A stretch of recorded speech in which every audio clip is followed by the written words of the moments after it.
14 अगस्त 1947 की रात को लगभग 10:45 पर पंडित जवाहरलाल जी के ने विशेष रूप से तमिलनाडु से आए हुए अधिनम से सेंगोल को स्वीकार किया था। उन्होंने इसे अंग्रेजों से भारत को सत्ता प्राप्त करने के प्रतीक के रूप में पूर्ण विधि विधान के साथ स्वीकार किया था।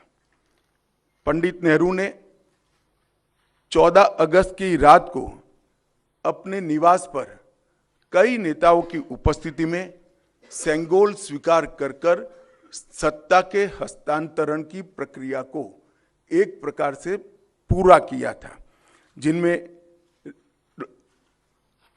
श्री राजेंद्र प्रसाद भी थे, जो बाद में हमारे राष्ट्रपति बने।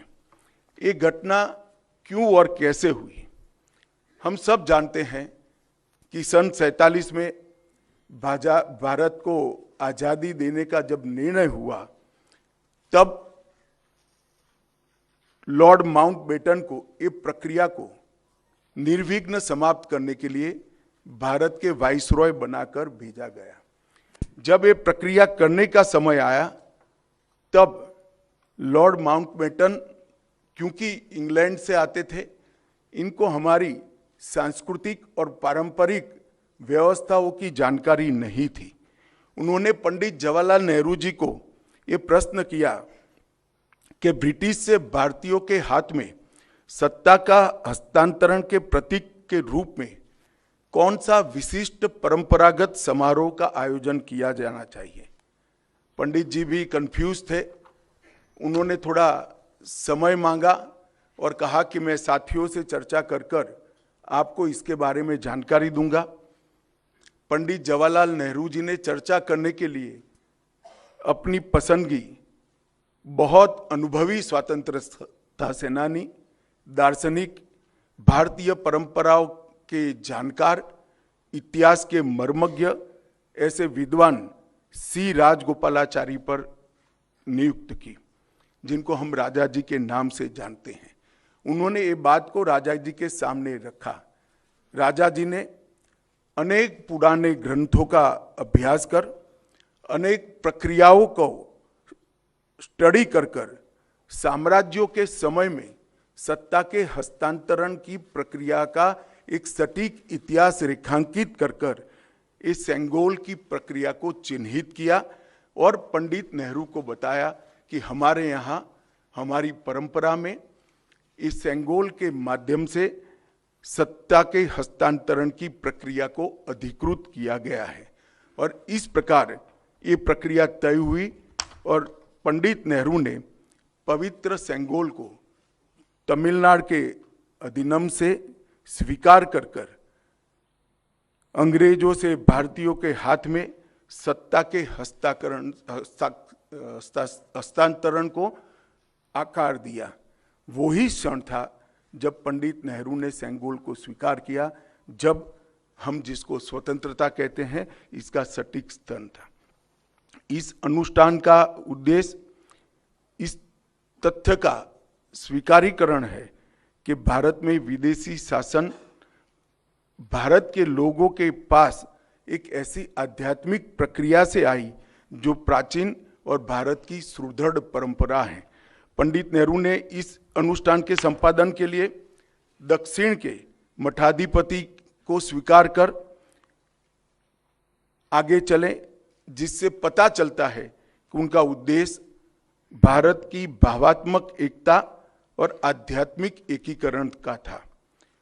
सेंगोल के अर्थ और इतिहास में थोड़े डिटेल में जाते हैं तो सेंगोल का अर्थ बड़ा गहरा है। सेंगोल शब्द तमिल भाषा के सेम्मई शब्द से बना गया है। इसकी व्युत्पत्ति सेम्मई से आती है, जिसका अर्थ और भाव नीति परायणता से है। यह एक तमिलनाडु के प्रमुख धार्मिक मठ के महंतों द्वारा ये सेंगोल जो आप अभी देख रहे हैं स्क्रीन पर, ये अभिमंत्रित है।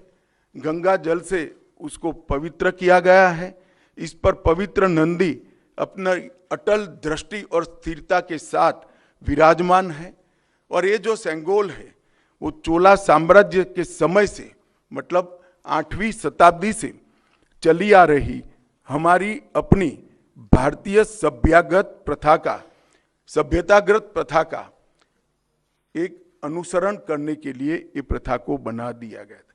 आप सभी जानते हैं चोला साम्राज्य सदियों से हमारे उपमहाद्वीप में एक महत्वपूर्ण साम्राज्य रहा, जिसने 21 राजाओं ने बड़े लंबे अरसे तक 800 साल से ज्यादा समय तक इस देश के एक महत्वपूर्ण हिस्से पर शासन किया।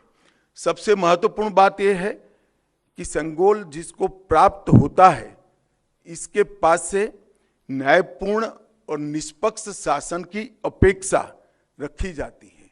और एक प्रकार से न्यायपूर्ण और निष्पक्ष शासन करने का आदेश उसको मिलता है, जिसे तमिल में आणई कहते हैं। और इस सेंगोल को प्राप्त करने की घटना को आजादी के समय विश्व भर के मीडिया ने इसका जिक्र भी किया है, इस पर वृत्तांत भी प्रकट किए हैं। टाइम मैगजीन ने बहुत ज़्यादा ग्राफिक्स के साथ इसको रिपोर्ट किया। भारत के भी सभी अखबारों ने इसको यथोचित सम्मान दिया था। आप सेंगोल की वेबसाइट पर मीडिया रिपोर्ट की एक फिल्म भी बाद में देख सकते हैं। 1947 अगस्त के बाद सेंगोल सबकी आंखों से ओझल हो गया, इसको भुला दिया गया। मगर एक विद्वान और पूजनीय सम्माननीय व्यक्ति ने इसको आजादी के 31 साल के बाद 15 अगस्त 78 को परमाचार्य श्री चंद्रशेखर सरस्वती स्वामीगल ने अपने अनुयायी डॉक्टर B.R. सुब्रमण्यम को सेंगोल वृत्तांत का वर्णन किया, जिसको डॉक्टर सुब्रमण्यम ने अपनी किताबों में उचित स्थान देकर उल्लेखित किया है। तमिल मीडिया ने भी परमाचार्य की चर्चा को प्रमुखता से जगह दी और उसे जीवित रखा है। हम सब परमाचार्य के इसके लिए कृतज्ञ हैं। दिलचस्पी की बातें हैं कि तमिलनाडु सरकार ने भी इस भूमिका को गर्व के साथ प्रकाशित किया है। यह 2021-22 का HR&CE पॉलिसी नोट जो अभी आप स्क्रीन पर देख रहे हैं उसमें दर्ज है। इस पर पैरा 24 में इसकी प्रक्रिया को ढंग के साथ वर्णित किया गया है। हमारी सरकार का मानना है कि इस पवित्र सेंगोल को किसी संग्रहालय में रखना अनुचित है। सेंगोल की स्थापना के लिए संसद के भवन से अधिक उपयुक्त और पवित्र और उचित स्थान कोई हो ही नहीं सकता। इसलिए जब संसद भवन का देश को समर्पण होगा, उसी दिन आदरणीय प्रधानमंत्री नरेंद्र मोदी जी बड़ी विनम्रता के साथ तमिलनाडु से आए हुए अधिनियम से सेंगोल को स्वीकार करेंगे और अत्यंत आदरपूर्वक माननीय लोकसभा के अध्यक्ष के आसन के समीप सम्मान के साथ इसको स्थापित करेंगे। मैं मानता हूं कि भारतीय परंपराओं से जुड़ने का एक विरल और महान क्षण से सेंगोल को स्वीकार करेंगे और अत्यंत आदरपूर्वक माननीय लोकसभा के अध्यक्ष के आसन के समीप सम्मान के साथ इसको स्थापित करेंगे। मैं मानता हूं कि भारतीय परंपराओं से जुड़ने का एक विरल और महान क्षण होगा। नए भारत को हमारी परंपराओं के साथ, हमारे इतिहास के साथ और हमारे अध्यात्म के साथ उसी क्षण से एक नया अनुसंधान होगा।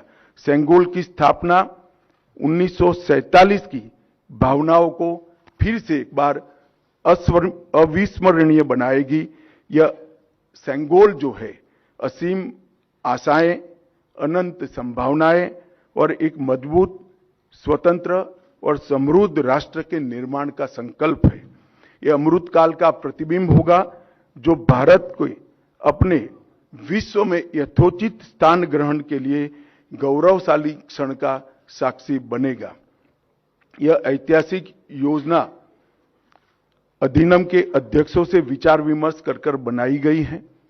यह सभी 20 अधिनियम के अध्यक्ष इस शुभ अवसर पर उपस्थित रहेंगे, जो प्रधानमंत्री जी को सेंगोल अर्पण करेंगे और इस पवित्र अनुष्ठान की पुनः-स्मृति में अपना आशीर्वाद भी प्रदान करेंगे।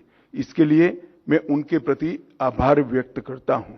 और एक बहुत हर्ष की बात है कि 14 अगस्त 1947 की प्रक्रिया में जो स्वयं उपस्थित थे, वो 96 साल के वुमिंडी बंगारू चेट्टी भी इस कार्यक्रम में सम्मिलित होने वाले हैं। उनका आशीर्वाद भी इस कार्यक्रम को मिलेगा। यह घटना का दूरदर्शन और दी हुई लिंक से सभी मीडिया के माध्यमों से जीवंत प्रसारण देश भर के दर्शकों के लिए, नागरिकों के लिए भी होगा।